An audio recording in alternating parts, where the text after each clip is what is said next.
Why We Fight by Vito Russo. And it's worse than war because during the war, people are united in a shared experience. This war has not united us, it's divided us. It's separated those of us with AIDS and those of us who fight for people with AIDS from the rest of the population. 2.5 years ago, I picked up Life magazine, and I read an editorial which said, "It's time to pay attention because this disease is now beginning to strike the rest of us." It was as if I wasn't the one holding the magazine in my hand, and since then nothing has changed to alter the perception that AIDS is not happening to the real people in this country. It's not happening to us in the United States, it's happening to them, to the disposable population of fags and junkies who deserve what they get. The media tells them that they don't have to care because the people who really matter are not in danger. Twice, 3 times, 4 times, the New York Times has published editorials saying, "Don't panic, get over AIDS." It still hasn't entered the general population, and until it does, we don't have to give it. All I read in the newspapers tell me that the mainstream white heterosexual population is not at risk for this disease. All the newspapers I read tell me that IV drug users and homosexuals still account for the overwhelming majority of the cases and the majority of those people are at risk. And can somebody please tell me why every single penny allocated for education and prevention gets spent on ad campaigns that are directed almost exclusively to white heterosexual teenagers who they keep telling us are not at risk? Can somebody tell me why the only television movie ever produced by a major network in this country about the impact of this disease is not about the impact of the disease on the man who has AIDS, but on the impact of AIDS on his white, straight nuclear family? Why for 8 years every newspaper and magazine in this country has done cover stories on AIDS only when the threat of heterosexual transmission is raised? Why for 8 years every single educational film designed for use in high schools has eliminated any gay positive material before being approved by the Board of Education? Why for 8 years every single public information pamphlet and videotape distributed by establishment sources has ignored specific homosexual content? If it is true that gay men and IV drug users are the populations at risk for this disease, then we have a right to demand that education and prevention be targeted specifically to these people. And it is not happening. We are being allowed to die while low-risk populations are being panicked, not educated, panicked into believing that we deserve to die. Why are we here today? We're here because it is happening to us and we do give it.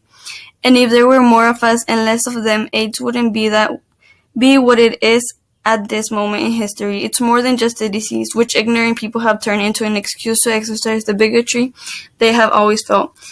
It is more than a horror story exploited by the tabloids. AIDS is really a test for us. It's really a test of us as people. When future generations ask what we did in this crisis, we're going to have to tell them that we were out here today. And we have to leave the legacy to those generations of people who will come after us. Someday the AIDS crisis will be over, remember that. And when that day comes, when that day has come and gone, there will be people alive on this earth, gay people and straight people, men and women, black and white, who will hear the story that once there was a terrible disease in this country and all over the world, and that a brave group of people stood up and fought, and in some cases gave their lives, so that other people might live and be free. In his speech, Russo uses an afro to persuade his audience on his argument about changing the world's perception. He states, "White for 8 years repetitively to elicit an effect of anger on his audience as they realize that years have passed and yet everything is the same." Russo's use of an afro allows the audience to recall and observe how the world remains to be ignorant about AIDS because it has been associated with homosexuals. This strategy makes the audience realize about the issue without Russo stating it directly, and persuades them that change needs to be made. Furthermore, Russo uses hyperbole to inform the audience of the purpose of the speech. At the beginning of paragraph 4, he asks, "Why are we here today?" and then explains why. He does this as a result of already making the issue aware to his audience and then bringing them together so that they can take action. Furthermore, Russo also uses periodic sentences throughout his speech to capture the audience's attention, through having the main point at the end of the sentence. When Russo states the first part, the audience wants to be told more. For example, the first sentence says, And it's worse than a war, because during a war, people are united in a shared experience. This part of the sentence leaves the audience on what feels like a cliffhanger. The audience is going to want to know more about what is that one thing that is talked about that is worse than war. Thus, they are going to keep on listening. This strategy is highly effective as it grabs the audience's attention and allows them to hear what the speech is about, which then causes them to want to hear the rest of the speech.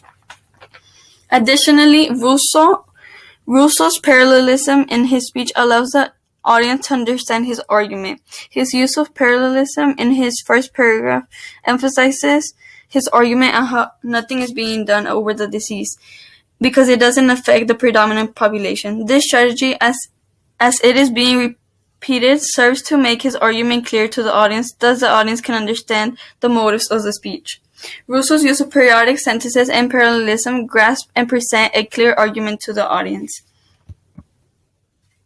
Moreover, Russo uses the appeals, pathos, and ethos to influence the audience that action needs to be taken in order to change how AIDS is perceived.